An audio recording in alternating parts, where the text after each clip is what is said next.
शहरातल्या त्या गजबजलेल्या सिग्नलवर गाड्यांचा आवाज आणि माणसांची घाई नेहमीचीच होती. तिथेच आपल्या आलिशान ऑडी कारमध्ये अविनाश बसला होता.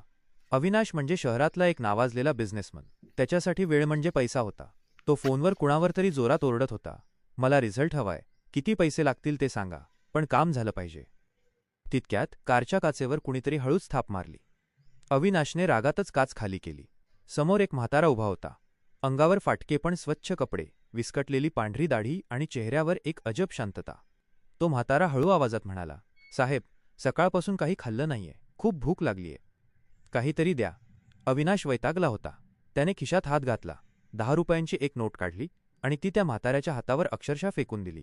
हे घ्या आणि जा इथून, डोकं नका खाऊ. अविनाश पुन्हा फोनवर बोलायला लागला. पण म्हातारा तिथून हलला नाही. त्याने शांतपणे आपल्या खिशातून 5 रुपयांचे एक नाणे काढले आणि कारच्या डॅशबोर्डवर ठेवले. अविनाश गोंधळला. त्याने फोन खाली ठेवला आणि विचारले, हे काय आहे, पैसे कमी पडले का? म्हातारा हसून म्हणाला, नाही साहेब, समोरच्या हॉटेलमध्ये 5 रुपयांत एक वडा मिळतो. माझी भूक एकाच वड्याची आहे, मला जास्त नको. हे 5 रुपये तुमचे तुम्हाला परत. अविनाशला धक्काच बसला. आजच्या काळात जिथे लोक हजारो रुपये लुटायला टपले आहेत, तिथे हा माणूस 5 रुपये परत करतोय. सिग्नल सुटला, पण अविनाशचे लक्ष त्या म्हाताऱ्याकडेच होते. त्याने कार बाजूला उभी केली आणि लांबून त्या म्हाताऱ्याचा पाठलाग करायला सुरुवात केली. म्हातारा एका छोट्याशा झोपडीपाशी गेला. तिथे एक 6-7 वर्षांचा मुलगा त्याची वाट पाहत होता.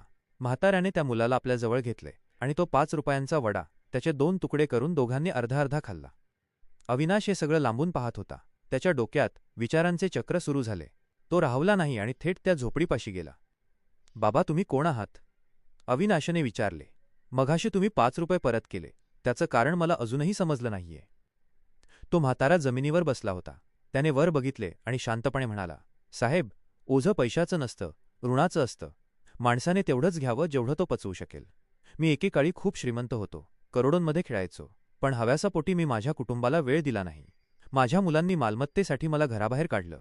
तेव्हा माझ्या लक्षात आलं की माझ्याकडे करोडो रुपये असतानाही मला शांत झोप लागत नव्हती.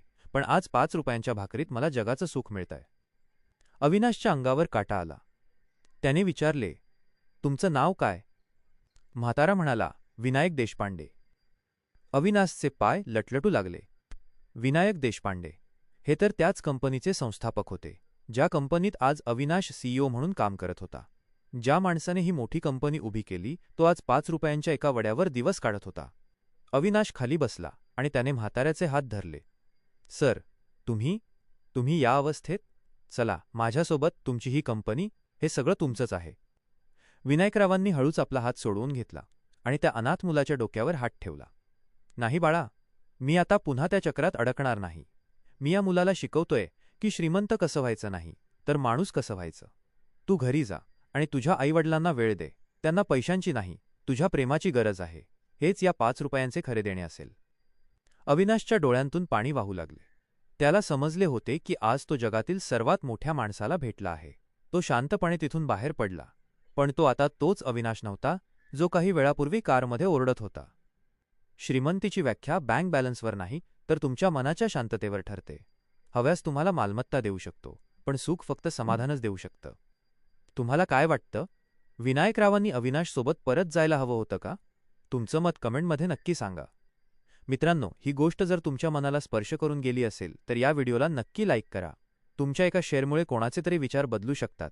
त्यामुळे आपल्या जवळच्या व्यक्तींना हा व्हिडिओ नक्की पाठवा. आणि अशाच हृदयस्पर्शी आणि प्रेरणादायी गोष्टी पाहण्यासाठी आमच्या चॅनलला सबस्क्राईब करायला विसरू नका. धन्यवाद.